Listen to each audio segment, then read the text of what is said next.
I'm Marcelo Torres, and this is SBT, one of the leading TV networks in Brazil. I am host of the political debate program Crosstalk. I'm very pleased to be with you at this very important event. We are India's largest 24-hour news network, and I look forward to the opportunity of talking about BRICS. My name is Criselda Lewis from the South African Broadcasting Corporation. See you in Beijing. I look forward to welcoming my counterparts from the other BRICS countries in a first-ever five-way televised debate.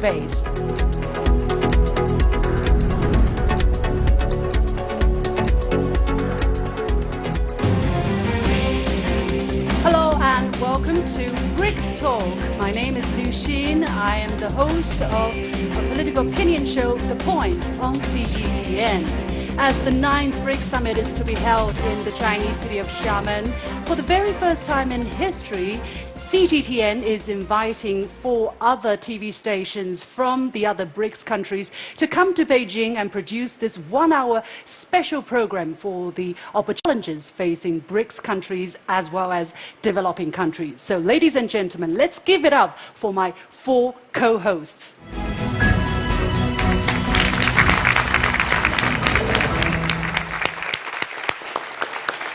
Let's meet them. They are Peter Lavelle from RT. Vishnu Sham from NDTV India. Thank you. Criselda Lewis from Southern Broadcasting Corporation. And Marcelo Torres from Brazilian television system SBT.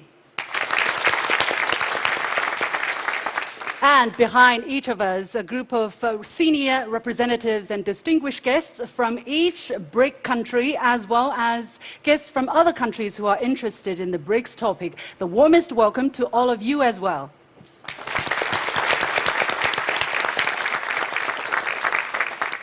Now, this year's BRICS Summit is to be held under the theme BRICS, Greater Partnership for a Brighter Future. So the world is watching closely how BRICS countries can expand their common grounds amid differences.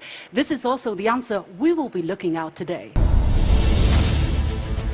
It was the best of times.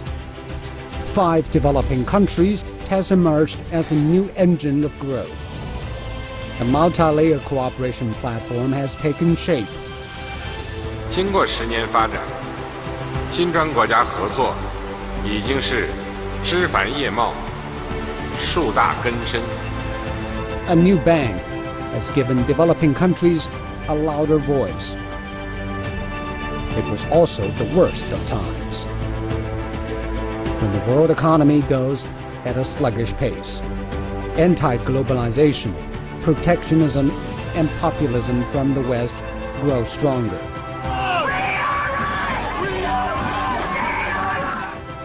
Within BRICS, member countries are haunted by sluggish economy.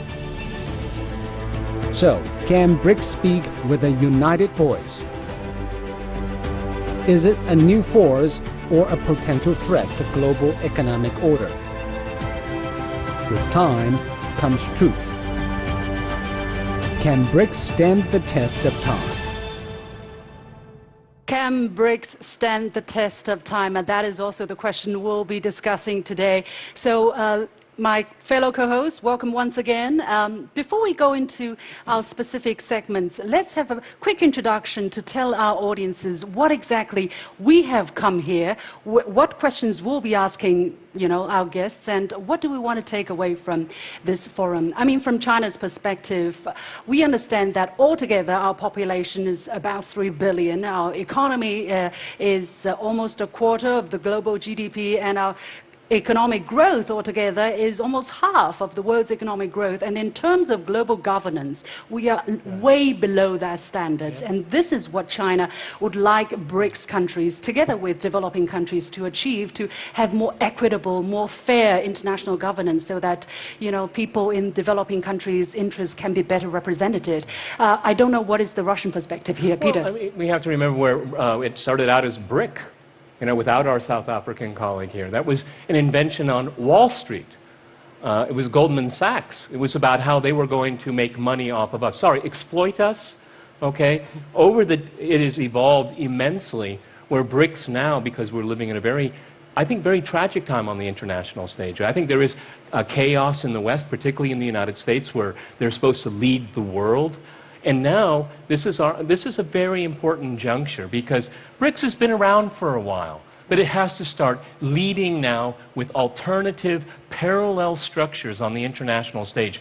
I call it a world without the West, because the West is not leading. It's time for us to lead. So you will be focusing on media. Media, okay. What kind of role BRICS can play in that regard? Vishnu, from your perspective? Well, thank you very much. I think BRICS is an incredible opportunity for all of these nations to truly work together in the partnership that BRICS is always supposed to symbolize.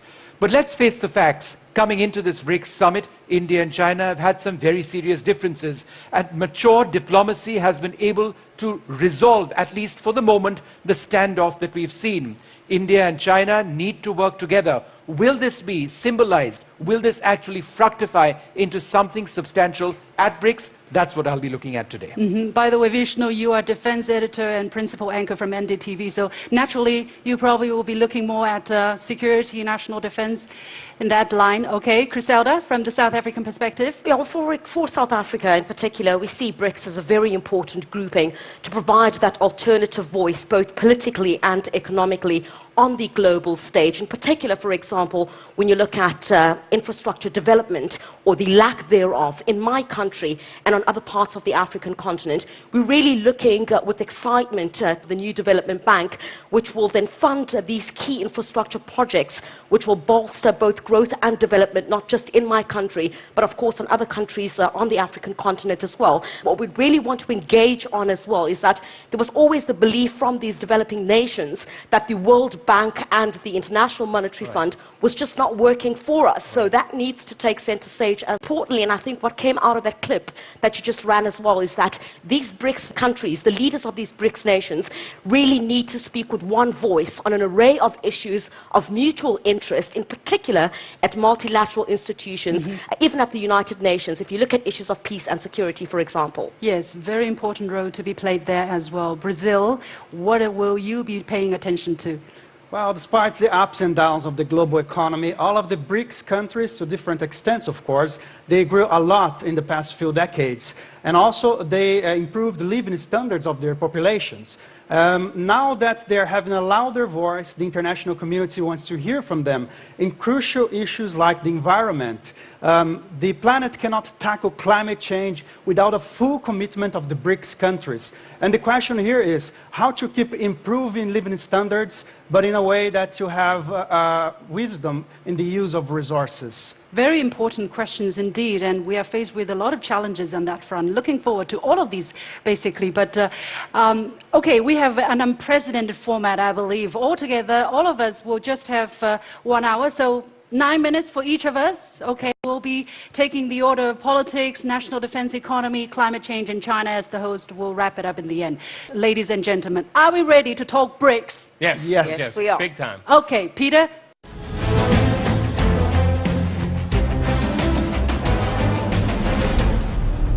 You know, one of the things that I find very interesting is that all of these countries together, and I think it can create a demonstration effect, people will fix as well, our neighbors in each specific case.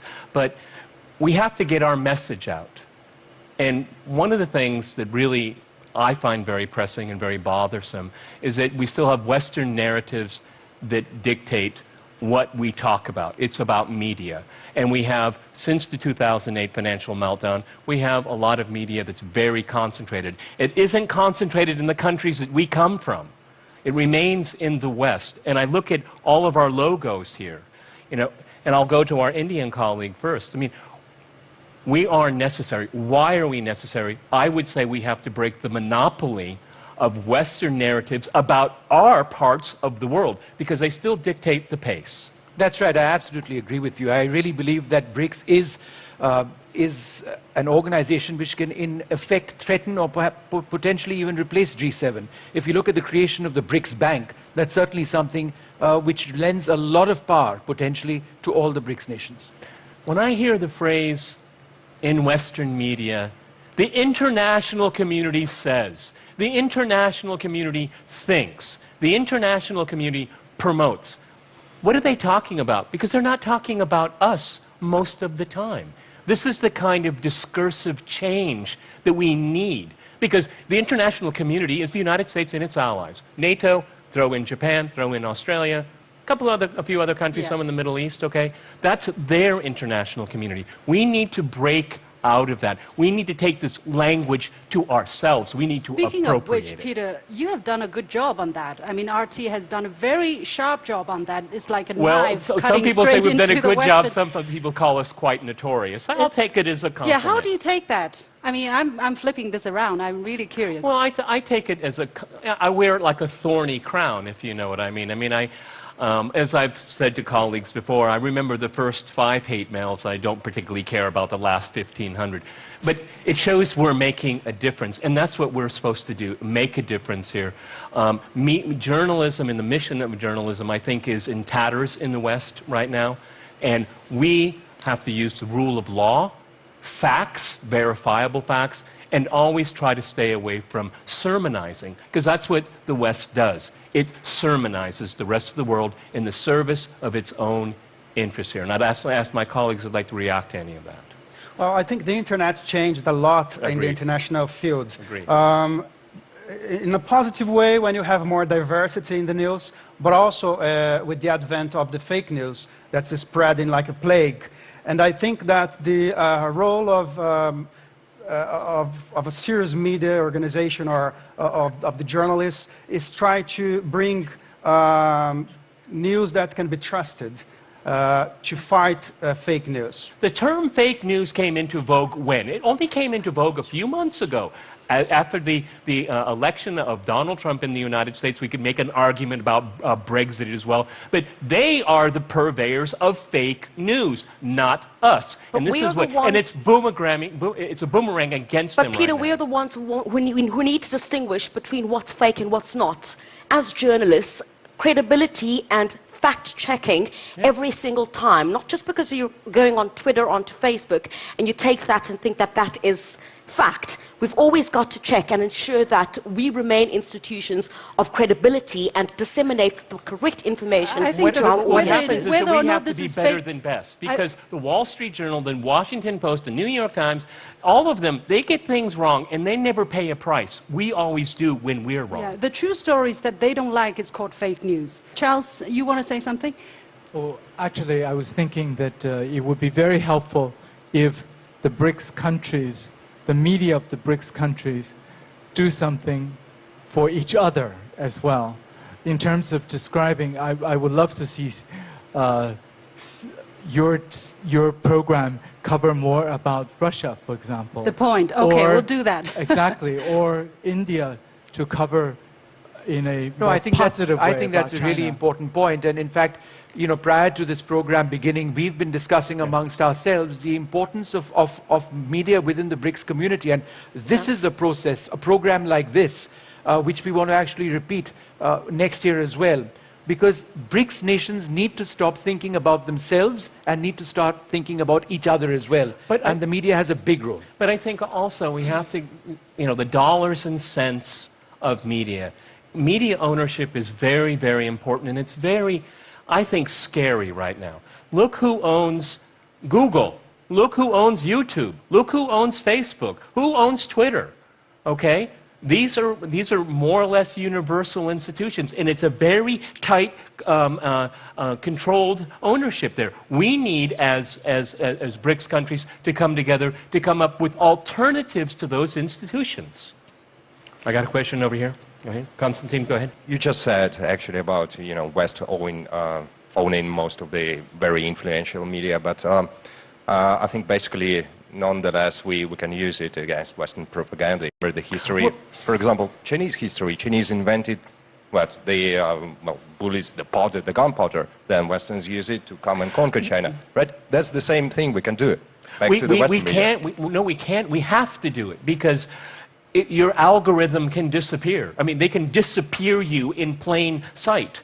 And what we need to do is to come up with alternatives to make sure that we aren't disappeared in plain sight. I'm sorry, I see a hand behind our colleague here. Go ahead. Yeah, perspective from Brazil.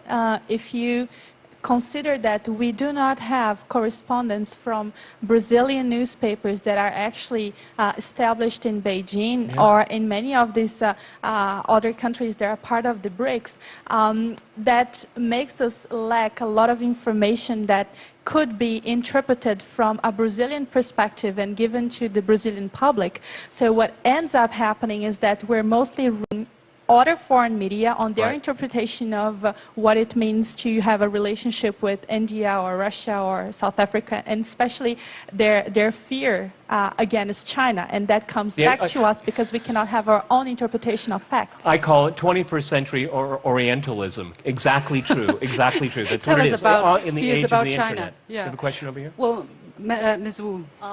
The West media always hold kind of stereotypes towards the Chinese media especially, this kind of pre-mindset. So whatever you do, and then you point their fingers at you. So this time, I think, when we do the program like this, it's really a good showcase for us.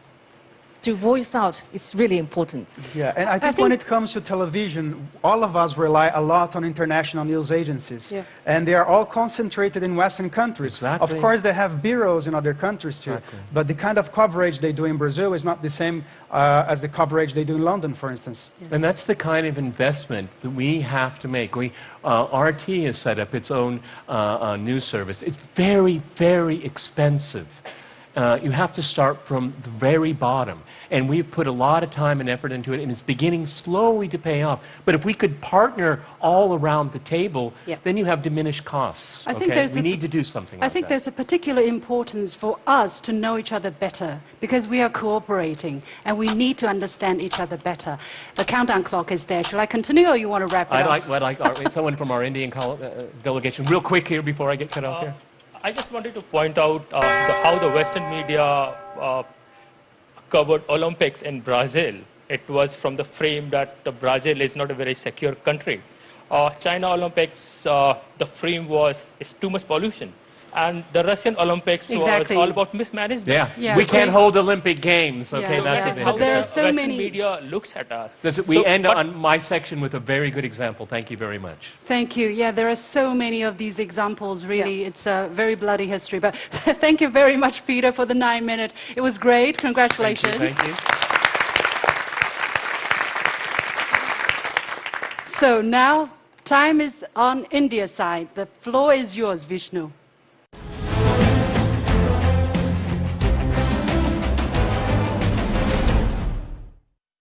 Well, Yushin, thank you very much. India comes into this year's BRICS summit after having gone through a very difficult experience along with our friends and our partners from China.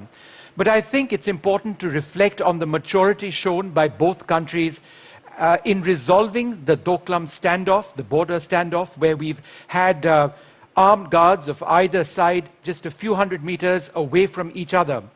The issue itself, as far as the boundary between India and China is concerned, has not been resolved. It was not expected to have been resolved by the time BRICS started. But what has happened, and I think this is a very positive development, is there is a pro-escalation to a particular crisis in a particular area. And we've got lots of concerns in this particular regard. It is so important to have had that element of de-escalation take place because, let's face it, China and India are not what BRICS is only about. BRICS is about our partner nations, and yes, India and China are very important partners and players within the BRICS process, but concerns, and there are many between India and China, should not necessarily dominate the BRICS proceedings because that BRICS needs to do. But I actually wanted to ask a question to some of our Chinese guests today. In fact, I wanted to go across to Mr. Yang Xiu of the China Institute of International Studies and ask you, sir, the first question. Shrill rhetoric in the media, whether it's from China or it's from India. We have won, we have achieved a great victory, we have taught the other side a message. At a time like this, when there has been successful diplomacy, is there a danger of shrill rhetoric from either side played out in the media? It's a very good question. Let me put it by this way. In English, there's a saying, there should be the dog swag the tail rather than the tail swag the dog. And we do have a lot of differences and sensitive differences between China and India. But in general, we do have a larger common ground and a common interests, including the cooperation and common interests in strengthening the BRICS. So compared with the whole dog and the tails, we need to be more smart and more rational. That is the common principle for both of the capitals and both of the great peoples. Thank you so much. And you know, I mean, I really respect that perspective because there is so much more than the differences we have. No one is in denial of the differences, but the fact of the matter is we need to focus on so much more.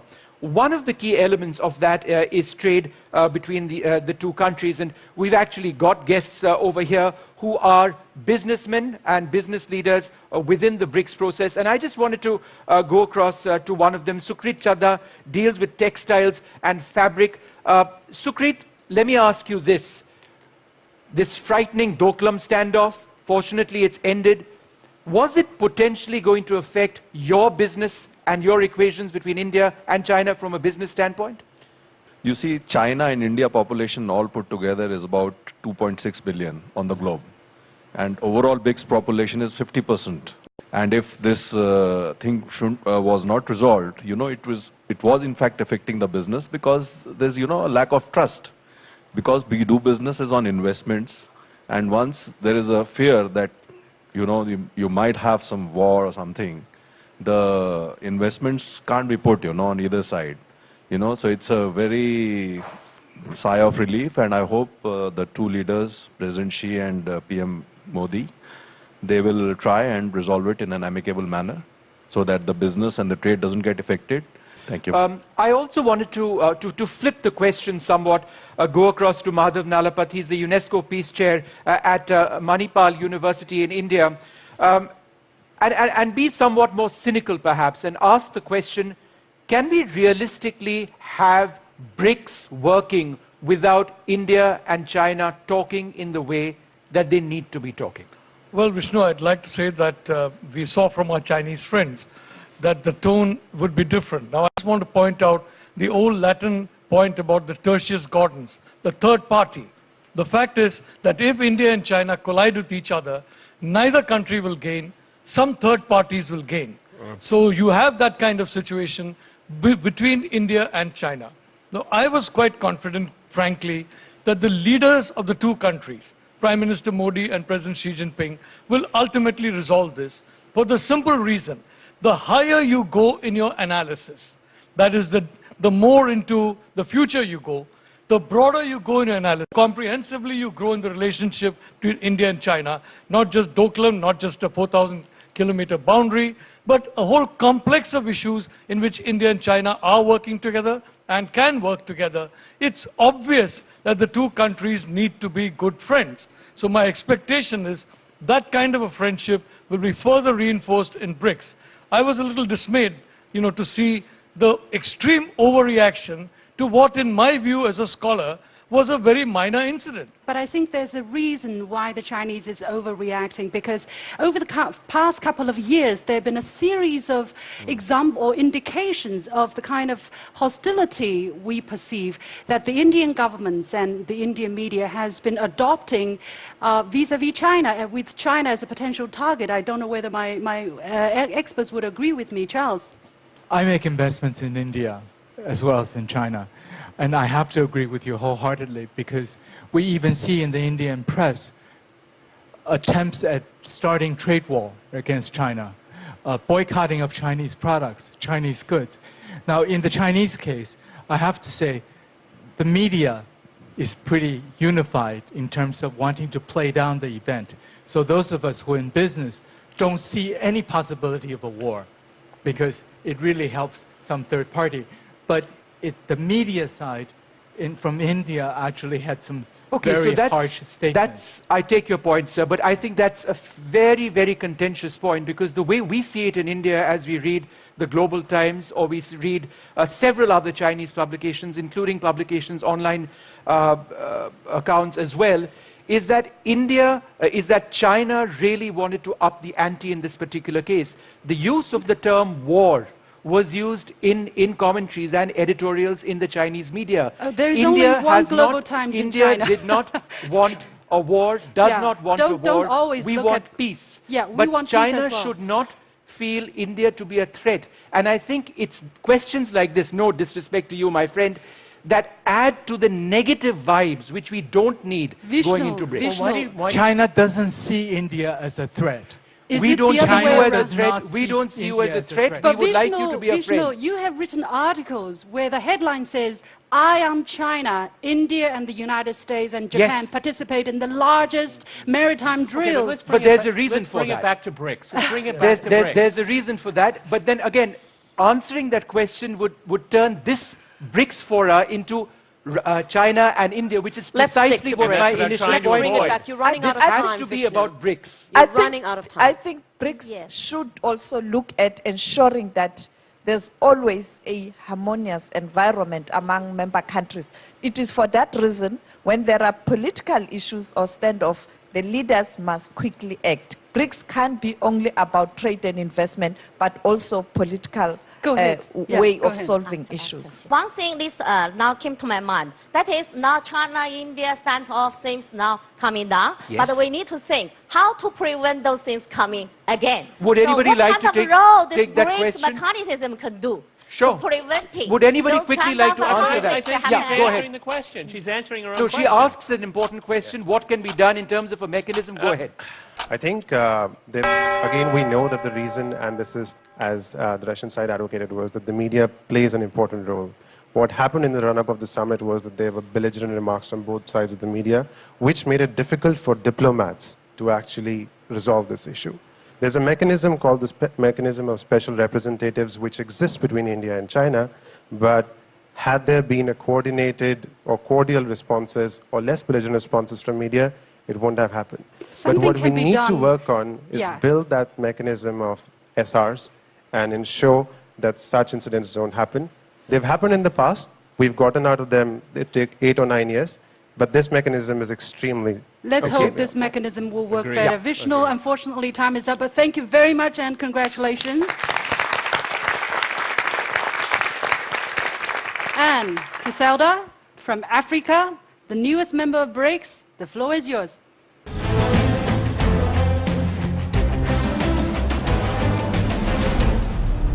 Well, certainly those are not just the challenges that we're experiencing between China and India. Certainly South Africa, Russia and Brazil are experiencing their own economic challenges at this time. And we think that once this BRICS summit does get underway, these leaders will need to find tangible solutions. You know, South Africa is in a technical recession, and Brazil as well as Russia are experiencing their own economic challenges. Let me quickly bring in the experts there. We'll answer some of the questions relating to that. We'll start with Jeremy Stevens, who is an economist at the Standard Bank Group. Jeremy, I think this is a very critical time that we go into this BRICS summit. We've got these many challenges. How do we ensure that the vision of BRICS is not derailed because of these challenges? Well, it's a good question. I mean, bridge to the idea that, you know, whether South Africa's cyclical macroeconomic dynamics are weakening or not really derails the idea of the BRICS. The BRICS were always about a structural phenomenon, about their overall size in global economics, their global trade and investment, how they're reshaping global trade and investment chords, the emergence of BRICS corporates that have risen over the last 10, 15 years to reshape these global trade patterns. And I think that that's really the essence of grouping is about. I do think for South Africa, for example, we've got a problem with unemployment, and you know how the BRICS can help us in facilitating job creation. That's something we need to put on the table. For China, it may be renminbi internationalization and maybe financial sophistication development. And for Brazil, it might be infrastructure, or India infrastructure. We'll have to link the BRIC partnership to domestic dynamics. But the cyclical story in our macroeconomic development, obviously we have to apply our minds to it in South Africa. It's important, it's relevant, but that's not going to derail the BRICS at all. Vision at all. Let me bring you in there, Sophie Mukwe. It's not business as usual as we go into this summit. From a political perspective, you know, how important is BRICS as a bloc? Well, indeed, it's not business as usual. There are lots of challenges in terms of peace and security around the world. You look at what's happening currently in the Korean Peninsula, you look at what's happening in the Middle East, and I think it is important for all the countries' voice, particularly at the multilateral fora like the United Nations, that will create a better climate for all the peoples of the world to ensure that they live in a more peaceful world. And it is for that reason, BRICS cannot be only about development and economic growth, but they must also look at the political challenges at a time where the Western world is found wanting and there are divisions. BRICS must speak in one voice in all these multilateral institutions. But how do we ensure that this is not just another talk shop? We need BRICS to be taken seriously and to deal with some of the pressing issues that are facing our countries. As journalists, as the media, we must monitor and evaluate what they are doing and ask hard questions if they don't deliver. Let's go back and look at the resolutions of the last summit. How far are we? What have we achieved? Indeed, we have achieved the BRICS Bank. Let's clap the hands. Well done. But let's also ask hard questions where there are problems. For an example, free movements of goods and services and people is still a problem. The issue of visas. I think you're being The very, issue of you're visas, being but the regular- idealistic. It's being very idealistic, okay? You want to duplicate the G7. No, we shouldn't do that. Because G7, under the leadership of the United States, demands other members of the G7 to resign from their sovereignty and their own destiny. I don't want that to happen to BRICS, okay? BRICS countries have to have their sovereignty respected. And I do believe it should be about trade, and it should be about investment in each other. Because when you go too far, like the European Union, you leave a lot of people behind. You leave the middle But class I don't behind. think And the middle class is our greatest anyone is advantage. disputing that That at this is our point. greatest If you advantage, look at, for and we example, don't sell in them terms down of the trade, river. hold on. If you look at in terms of trade, what South Africa, for example, has benefited between 1995 and 2011, you're looking at growth of trade with the other BRICS countries of about $5 billion to $25 billion. So we're talking about trade benefits here that have... I do exactly what Can I'm I jump talking in? about. Sorry, can You I want- jump in? you want to come in? Yeah, so for me, I think that you touch on a very important point. We need to create successes as a group. Yeah. Yes. Right? So the world is looking at us and they're quite skeptical. Yes. And we have this sort of anti-Western rhetoric, and really it's about let's deliver on real, tangible realities. Now, the BRICS Bank is a very important catalyst for that, because it creates an institutional underpinning for the BRICS to work together for mutual benefit, to service their economies and development. And so we need that to be the champion of the BRICS to start with. Once we get those benefits sort of materializing and being tangible, you can build later. And then But it I think creates it's a demonstration effect correct. as well. I think it's a red herring for us to say on all international forums we're going to repeat the same message as each other, Griselda. because we have diverse needs and realities. We seem to have a question from the China Just share side. my observation. I think there's a point I tend to agree with my colleague from South Africa. 43% of the population of the whole world. So if we can develop ourselves and lift ourselves out of poverty, that's a huge contribution to the global development. Probably to take care of the issues, important issues facing the nation could be next step. Of course, we are paying attention to that. But take the issue once at a step, probably. Thank you. Chriselle, there was a question here as we well. have a question from India as well. Yeah. I totally agree with what you're saying. We keep on comparing our seven. I don't see any reason why. Between the 5 countries, we have more people and more money than most countries combined in the whole world.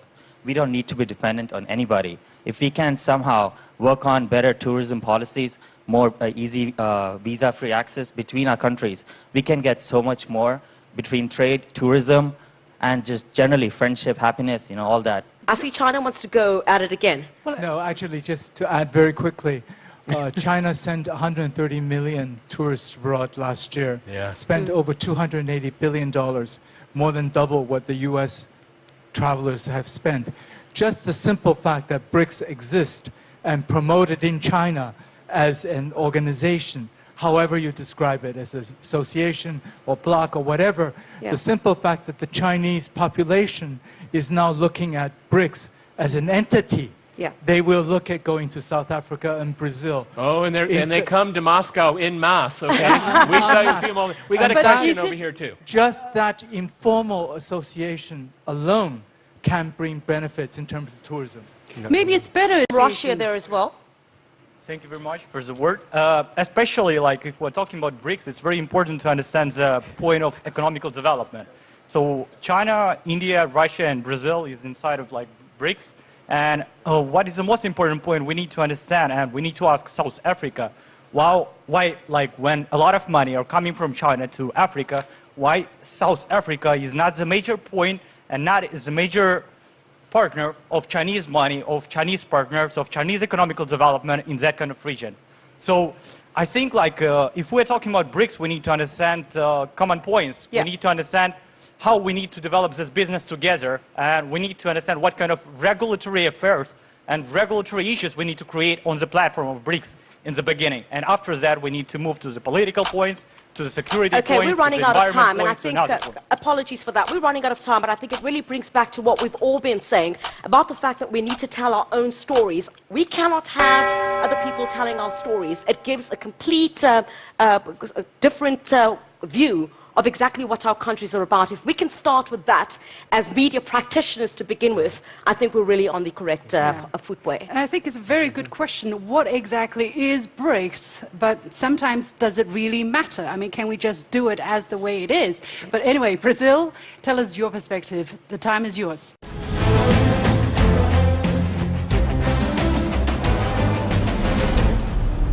And now it's time to talk about global warming. And one of the hot topics these days is the decision taken by the American government to leave the Paris Climate Agreement.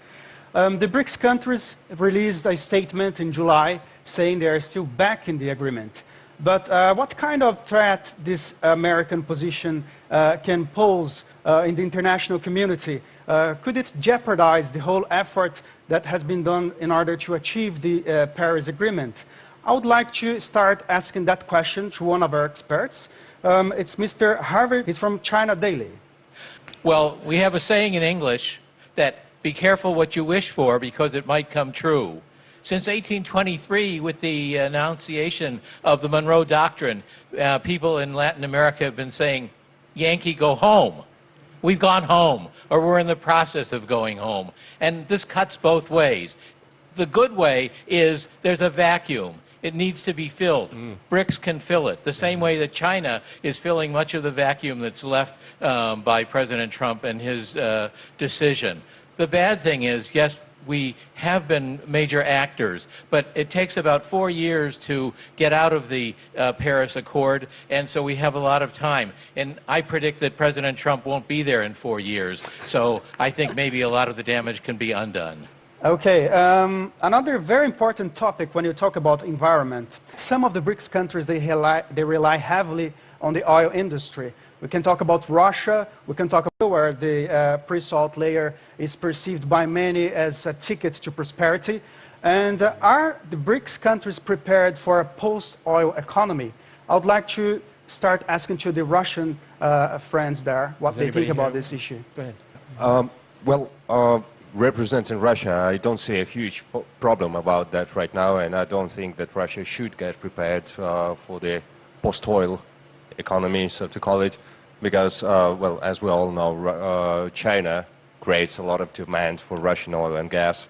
If you look at the CNPC forecast, oil and gas should still take more than 1/3 of Chinese energy demand, which will be majorly provided by Russia. As you know, we start exporting gas to China starting from the next year. We're already the world's biggest exporter of oil to China. So I think for both of our countries, for China and Russia, probably for a lot of other BRICS countries as well, it's too early to talk about the post-oil economy. In any case, even if we start about that, we have a lot of markets within BRICS to develop the post-oil economy. Okay, let's talk a little bit about China now. China is still the single largest polluter in the world. And yet, China is back in the Paris Climate Agreement and also is making a huge effort in order to increase its solar capacity and solar energy capacity, which is already the largest in the world. And to ask you, when and how do you think the country had this change of paradigm towards a greener economy? When we talk about climate change, you need to look at a historic point of view. Of course, yeah. Scientists have said the greenhouse gases that are emitted into the ozone layer stay there for decades, even up to 100 years. So when we are talking about the global warming, what has caused global warming is not China's biggest share of pollution, but rather the developing country during their industrial revolution, all the gases that they have emitted. Yeah. So that is the reason why China has been saying, okay, we are one of the biggest polluters, but we should not be the only one or taking up the biggest share. That is why all the BRIC countries and developing countries have this common but differentiated responsibility. Yeah, but my point is that... And also, responding to Harvey, sorry, when you say when the United States doesn't want to take up the leadership, then, you know, the BRICS countries should fill the vacuum. Exactly. I don't agree. Yeah. Who says the United States can go away from this? They have a historic and present responsibility because the United States is among the top 3 polluters. So they cannot just simply walk away from this. By the way, they were already lagging behind their targets. They were not going to meet their targets that they promised under the Obama administration. And now they opt out. I don't think that's acceptable. But my point was that China seems to have a new policy, it's not because something it is new. important for China as well. We live, we breathe this air, and it is important for our health, for our happiness, and it is to our interest that we have to cut down on greenhouse gas emissions. That is why we also have one of the highest targets to cut back CO2 emission by 2030, I believe. That is, we want to cut down by as much as 65%. That is the highest all countries in the world have promised. The lady in red behind you wants to say something. Oh, yes. I think you are right. We are doing the shift right now from those investment-driven economy now to the innovation-driven economy. Anyway, maybe I have slightly agreement with our anchor because I don't think Trump, if he's there, administration is there, if they're in, that's okay. If they're out, also, this fighting global warming up is still continue on the way. We don't need to count on any single government or any single president to support this career because it's highly close with our daily breathing. So that's the thing we need to do. Yeah, actually, it's everyone talking about sustainable development. But the thing is that where it comes from technology. The technology comes from the science. But I heard that especially China and Russia is working very together on the science, but in other countries not working. So if you are talking about the sustainability, so you should work on the one platform with the science. So it will come on innovation. So it will not come innovation, you cannot do the sustainability. And you have to with all countries to work together for the science in the one BRICS committee. Mr. Tanjin, you've been trying to speak something for a long time. Yes. One thing I've noticed is that there's a tendency to demonize the West. The United States in particular. We're just stating the facts. No, I'm not saying that. I'm not saying that's wrong, but it won't solve your problems. The issue is all of you have a good story, all right? Especially China, and the rest of you can be part of that. Now the question is how you do that. There is one proposal on the table, and only one worldwide, and that is the Belt and Road Initiative.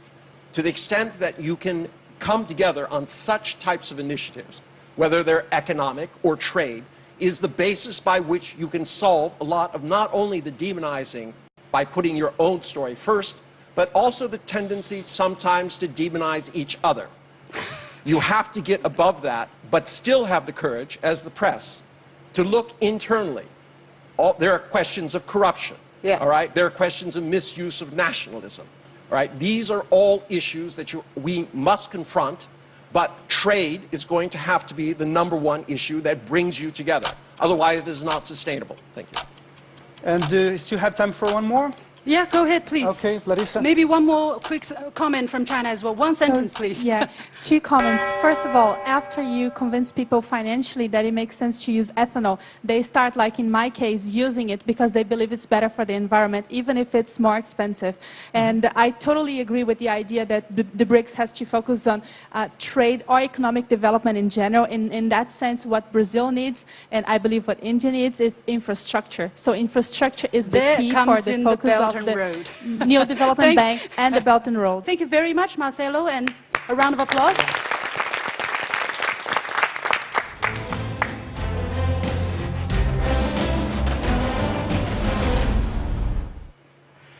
Well, I think China's perspective is very important, as I mentioned in my opening statement. Wants to have a fairer, more representative and more equitable international global financial and economic governance. We were talking about the World Bank and IMF reform. Even after the reform, the rights altogether, combined rights of BRIC countries is still less than that of the United States, and the United States is still the one country in IMF to have veto power. They have over 15%, but if you look at economy size, the United States, in some sense, is already not the largest economy in the world. But again, we have this obstacle because after the last round of reform has been reluctantly pushed through the US Congress, some US congressmen have said we will not let that happen in the near future. So in terms of making the international economic and international financial governance more equitable, what can we do? Where should we start? I wonder if anybody thought about that. Our Indian friends, please. BRICS to be created was the 2008 financial crisis. What has happened over the years, and which shows the potential that BRICS has, is that we've coordinated our responses and World Bank. When we talk of economic issues, we need to understand that BRICS is a bloc. It is not a global system right now, but within ourselves, we've coordinated in those financial systems that already exist. Now, as we try to create those systems, including a new credit rating agency, we try to establish a new development bank, which I think last month announced that they would be funding projects for about $3 billion. We need to understand how we create a new global financial structure. Again, we talk about, you mentioned United States having 15%.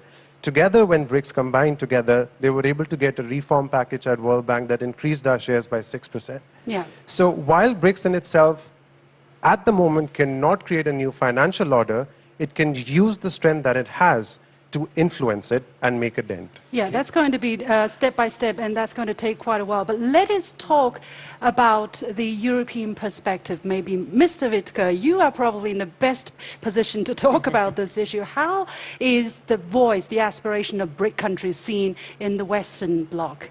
Well, first of all, of course, we see it as an investment opportunity in all these BRIC countries, be it in the energy sector, be it in Brazil or consumer story in China. But I guess that what we're looking at is really BRIC leadership in existing organizations like WTO. That is not just rhetoric, but actually that the BRIC countries set a stage of lowering the import taxes by making investment easier, facilitating this, fighting corruption together, because that is what mars these countries. And I guess for European business, the kind of sustainability and predictability in the investment climate is totally important. Some countries lead better than others, but definitely the BRICS story is for us a growth story. The reason why BRICS countries gather all together was to promote the trade and investment, right? And based on a fair competition, we can make a strong international ties between our countries and other countries and unions.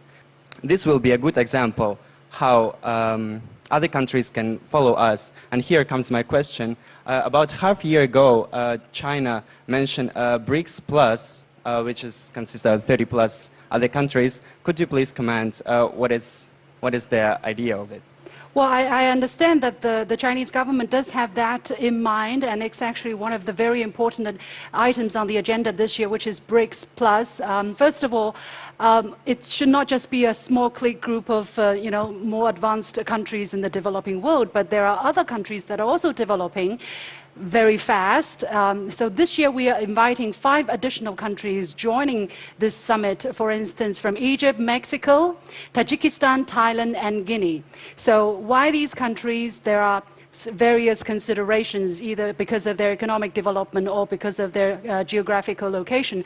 But the idea is they come here, but they also have to uphold a certain, the BRICS countries uphold together. It's not the same ideology, but we need to believe in the same thing. For instance, openness, inclusiveness, cooperation, and win-win. So if these countries are willing to join BRICS in an informal manner, then why not? I mean, the bigger the group, the stronger our voice will be. Does that answer your question?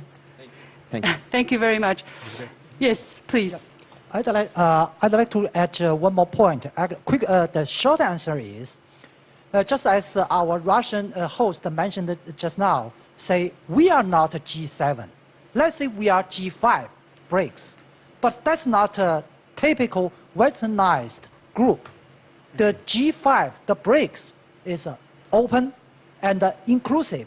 That is why China initiated the so-called BRICS Plus. That really reflect our openness and inclusiveness and have a greater contribution to a world order reshaping. We have to avoid, one size fits all. And this is what my criticism of a lot of Western institutions, decided by a very small group of people, even elites within a country. So one size doesn't fit all. We can be flexible. We have conflict within the group. And maybe because of BRICS itself, we saw this conflict between two members simmer down. Maybe that was an important element. I hope it is. And if it is, then it's already shown the group's worth. Okay? Yeah. But one size does not fit all. We have to move away from that. What was what was the feeling of Russia being, expelled from the G8? Is that? Oh, that's not fair because we talked about this with you last night.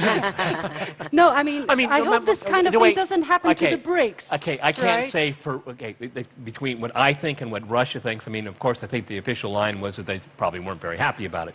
But I think, on the other hand, is that, as a member of BRICS and looking at the problems that face the world, a lot of the problems that the world faces is because of the G7 and their policies.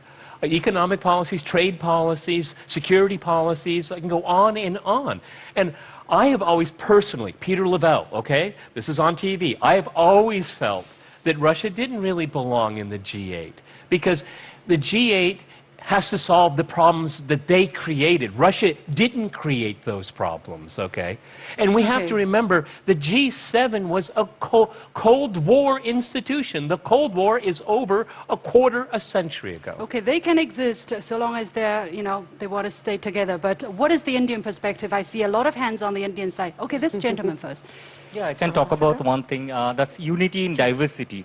There are differences among some of the BRICS countries, like India, China, but I think there has to be more communication, more cultural exchange, art, sports, because India, China, they are like ancient civilizations. Similarly, when it comes to sports, South Africa, India, like we have a strong sporting partnership.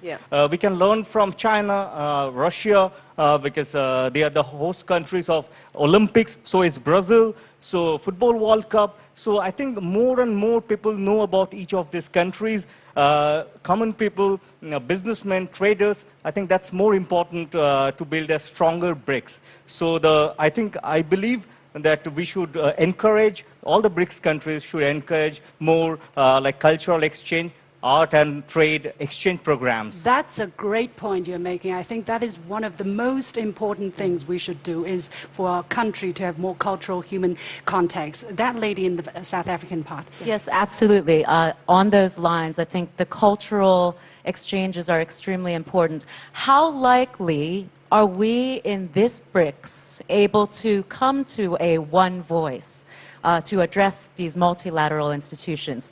How likely are we able to get together, 5 voices together to strengthen our political leverage, so to say, and actually come together with one voice on so many different issues, like cybersecurity, counterterrorism, sustainable developments? How likely are we? Yeah, I think that point is very much taken by the leadership of the BRICS this year, because they are putting particular emphasis on this kind of exchange we're talking, because for this organization to really function, the people of each country really have to understand it, right? Identify with it. Who are the members of the BRICS, for instance? I think now that they know it a little bit better. Okay, my time is up. Thank you very much.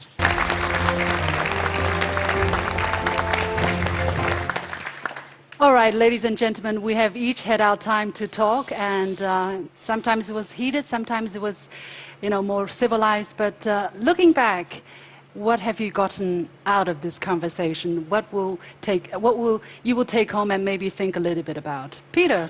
For me, it's kind of gone full circle from what we heard about cultural exchanges and things like that. We need a medium to do that. We can't rely upon Google and Reuters to do that for us. They are a filter, and they are demonizing us. That filter does demonize us. But this gentleman over here in the South African delegation, and I'll finish with this, and I think he is spot on. We have to lead through our successes, and when we're successful, people will follow us, okay? Successes. Yeah, Vishnu? I think BRICS is successful. I think that success resides in the fact that there is incredible talent, there is incredible economic opportunity, and there's also incredible economic success. I think the ability of all of us to be able to sit together and talk together, work through our differences, augurs well for this particular group. And so for me, the essential message, or the essential learning aspect is the fact that there are so many common interests that these countries have. It's about realizing this potential when our leaders sit together. Yeah, I think it's very important for us to acknowledge that we really need to start telling our own stories. And I really want to agree with the gentleman from the Brazil side that we need to stop focusing on all the negatives that we have. We may have challenges within this bloc, but those are resolvable. And once we are able to acknowledge that, we would be able to take full responsibility for the challenges that we have in our respective countries and find internal solutions to that. We don't need to look outside for answers to our problems. We can find them amongst ourselves. So I think that's very important. Great point, Brazil. What I see in front of me now is diversity. So many views that I myself sometimes didn't know about, and I learned a lot here today. And I think our people, the people from Brazil, from China, South Africa, all of our people should have the opportunity to have this kind of information more often. As you said, Peter, we have filters that sometimes don't bring the information we should have, but the information they want us to have. Exactly. So I think this kind of debate here is very productive, and I congratulate CGTN for the initiative and for the hard work to make this show happen. Thank you so much. Thank you. You're welcome. Thank you. Thank you. Well, I think it's really been an exciting journey for us as well to have all of you here. Honestly, just a couple of days ago, we didn't know how we're going to do this show because India and China were in a standoff. How are we going to pretend we're friends if our soldiers are still, exchanging stones? But it was great sigh of relief when the news came that this standoff finished. We really hope that we have understood each other a little bit better. And now that we are able to sit here together, I think it's a great experience. By the way, I don't think we demonized each other. I know. I think we had disagreements, and we always try to have the discussion in a civilized manner. Without discussion, you will not know each other better. Anyway, that has been it for our very first, hopefully, BRICS Talk. This program has been brought to you by CGTN, but all the 5 different channels transmitting this program on their respective channel. As for the new media, for CGTN, you can go to cgtn.com, or you can follow me on Twitter or Facebook using the handle The Point with Alex. Download the application called CGTN Live to watch our show on your mobile devices, or go to YouTube and look for CGTN The Point. Okay, and for RT, you can go to rt.com, you can go to our YouTube page, Facebook, and of course, Twitter. Well, you can watch NDTV in India and in several parts of the world. You can also track this program on ndtv.com. You can also download our app to access it. And you can also reach out to me. My Twitter handle is Vishnu NDTV. And you can also check for when this program will run on my Twitter handle @ChrisaldaLewis. And you can also go to our digital platform @SABC News Online for all the details on when this will be aired. If you want to watch this program translated to Portuguese, go to sbt.com.br or also to our Facebook page. Okay, that is it for the very first BRICS talk. We hope to see you next year at the same time. Bye for now. Bye-bye.